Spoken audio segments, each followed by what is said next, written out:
KPBS On Demand is supported by Project Blank, presenting Working Title, its 5th annual exhibition of art and music featuring works by artists from across the San Diego region, including an immersive world premiere by Michelle Liu, May 28 through 30. Details at projectblanksd.org. Good morning, I'm Andrew Dyer, in for Lawrence K. Jackson. It's Monday, May 11th.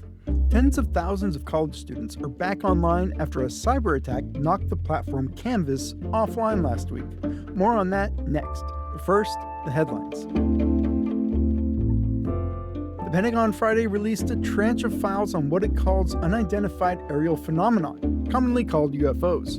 On Truth Social, President Donald Trump said people can decide for themselves what's going on and to, quote, have fun. The files date back to the 1950s and 60s. Sighting reports, images, and videos of phenomena are clustered around areas with active military activity, like the Middle East. Skeptics have long said prior military videos of supposed UFOs are explainable illusions. Infrared cameras on moving aircraft, for example, can make simple objects like a party balloon appear to be moving at hundreds of miles per hour. One of those videos was shot off the coast of San Diego in 2004 and has been online for years. Another was recorded off San Diego by a Navy destroyer in 2019. Skeptics contend the first video, called FLIR 1, is an example of blurry infrared footage of another jet's engine exhaust.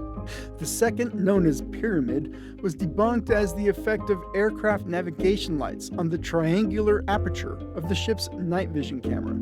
Reacting to the file's release, former director of the Pentagon Office investigating UAPs, Sean Kirkpatrick, says there's nothing unexpected and, quote, without any analysis or context, it will only serve to fuel more speculation, conspiracy, and armchair pseudoscience. The files are available at war.gov/UFO. Federal no tax on tips policies don't automatically apply to state income taxes. A bill in the California legislature aims to change that by aligning state tax codes with federal policy.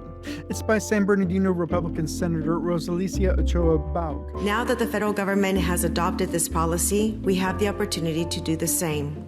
Conformity will provide even more relief to the millions of people who support our state's world-class service and hospitality industries. The bill would allow an itemized deduction up to $25,000 for qualified tips in taxable years 2026 through 2028. The measures passed the Senate Revenue and Taxation Committee. It heads next to appropriations. The city says parking fees reallocated since October have so far led to more than 5,000 road, streetlight, and safety repairs. Until October, parking revenue from districts downtown and in Mid-City, Pacific Beach, and Uptown were directed to nonprofits in those communities. But the $1.8 million the city reallocated in the effort still fell short of its 2026 sidewalk and streetlight repair goals. According to the proposed 2027 budget, parking revenue accounts for less than half of expected infrastructure repair costs. From KPBS, you're listening to San Diego News Now. Stay with me for more of the local news you need. KPBS On Demand is supported by La Jolla Playhouse, presenting Purpose. In Chicago, the Jasper family faces a reckoning when their youngest son returns home with a stranger. Secrets surface and tensions rise in this Tony and Pulitzer Prize award-winning drama. Purpose begins May 12th. Visit lajollaplayhouse.org.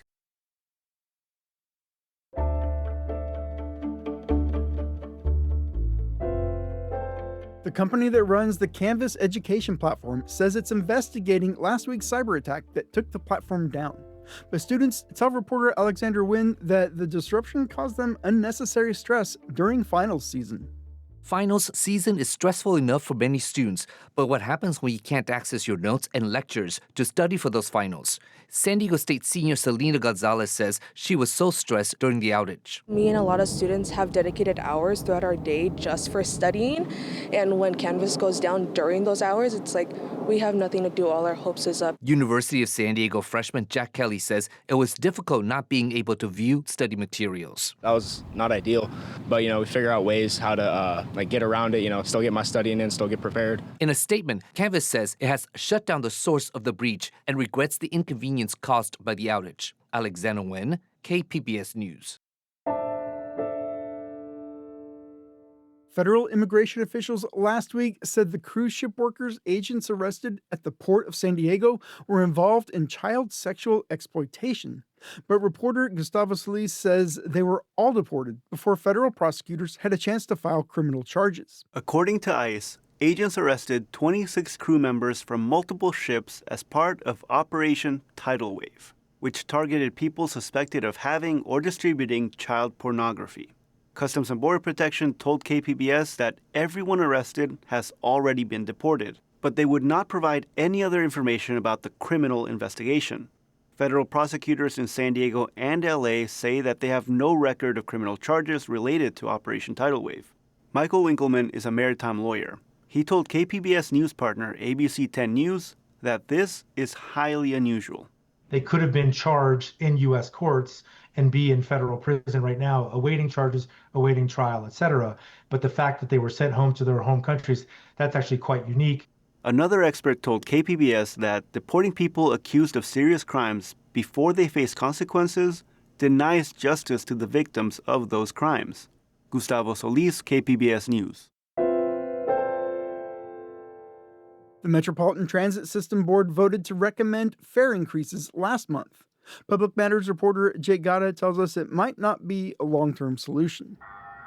MTS wants to cover part of its budget deficit with higher fares. The board voted 7-4 in April to recommend the hike, but not everybody is on board with the plan. I just, again, want to make sure that before we ask riders to pay a cent more, that we've absolutely done everything in our power to bring in revenue other ways. City Council member Sean Elo Rivera sits on the MTS board. He says the agency should look to improve fare collection first. In 2024, MTS said fare evasion was costing $1 million a month. That year, the agency boosted its security budget by $4.2 million. And last year, they changed a policy to immediately cite non-paying riders. But MTS said as of March this year, more than 1/3 of riders still weren't paying, which raises a key question. Why don't the trolley platforms have fare gates? The first trolley line was built along freight tracks with limited space for platforms. But with the agency's financial struggles and high evasion rates, Elo Rivera is advocating for gating the system. MTS said it would be challenging and costly to build fare gates. But Elo Rivera said MTS can figure it out, and the added revenue will help pay for it.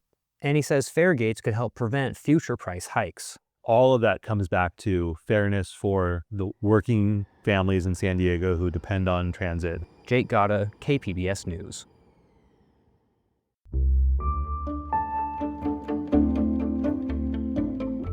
Learning how to ride a bike is a milestone for many kids, but the price of a bike, road safety, and parent schedules can all be barriers.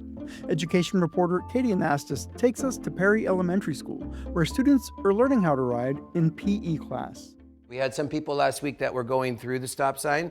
We need to make sure that we come to a complete stop. PE teacher Robbie DePero looks out at his class.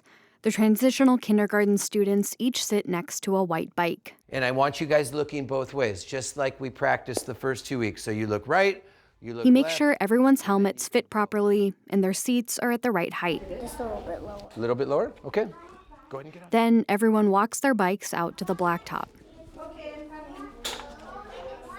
The students line up for a game of red light, green light. Green light. Red light. Quickly stop. Good stopping. This is DePero's fourth year teaching TK, kindergarten, and first grade students how to ride bikes. The curriculum is an 8-week program from the Strider Education Foundation. It's called All Kids Bike. This week's main objective is to be able to push, glide, stop. Unlike other kids' bikes, Strider bikes don't have training wheels.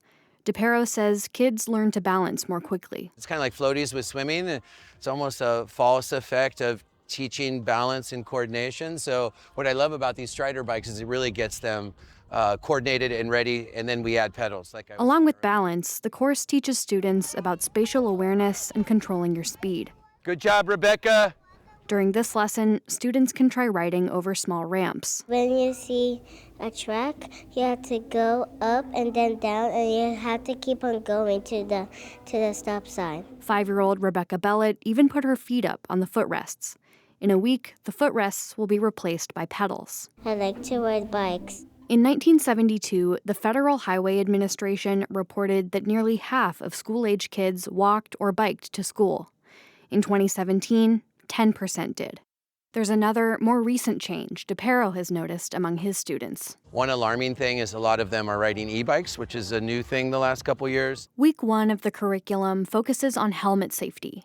DePero also reminds students that most e-bikes are meant for kids 12 and up. He sent a letter home to parents about e-bike safety. DePero also asks kids whether they have bikes at home. This year, less than half of them did. Lisa Wire is the executive director of the Strider Education Foundation. She says bringing bikes to schools makes them accessible to kids whose families might not be able to afford them. Parents might not have the resources to either one, teach their kids how to ride a bike at home because they're working 2 jobs or more. There might not be the infrastructure. There might not be a bike path or a safe park where they can teach their kids how to ride. The All Kids Bike program comes with 24 Strider bikes, 24 helmets, a teacher bike, and a rolling storage rack. The program costs $9,000 per school and is meant to last up to 10 years. DePero applied for a grant to pay for the program at his school. He says after COVID, he wanted to find a way to teach his students a childhood rite of passage. I just loved riding bikes when I was a kid. Our older classes here have the opportunity to learn how to swim.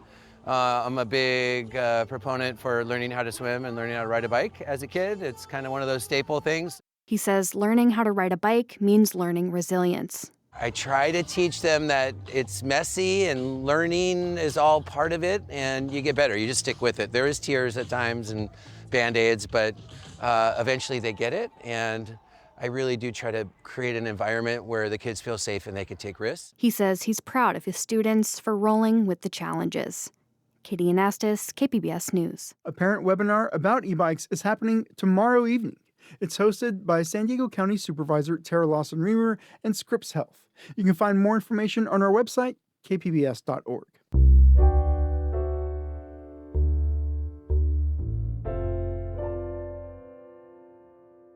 Last week, La Mesa's police department held a ceremony for Officer Lauren Craven, who died last October in the line of duty.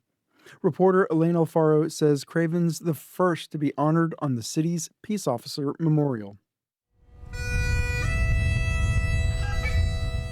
The Blackstone Memorial stands in front of the police department and reads, "In valor there is hope.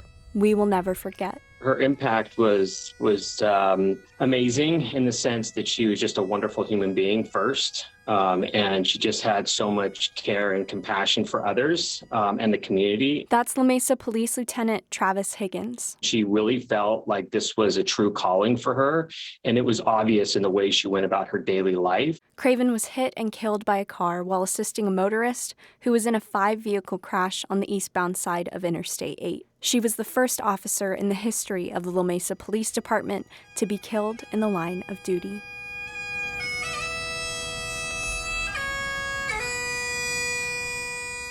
Elaine Alfaro, KPBS News.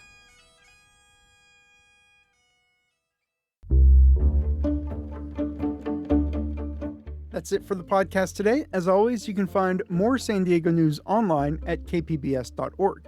I'm Andrew Dyer. Lawrence K. Jackson will be back tomorrow.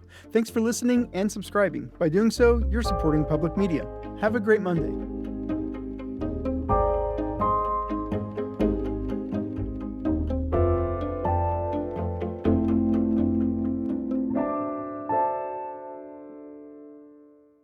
KPBS On Demand is supported by ACLU of San Diego and Imperial Counties. The work of the ACLU is about closing the gap between the America that was promised and the America that is. Learn more at www.aclu-sdic.org.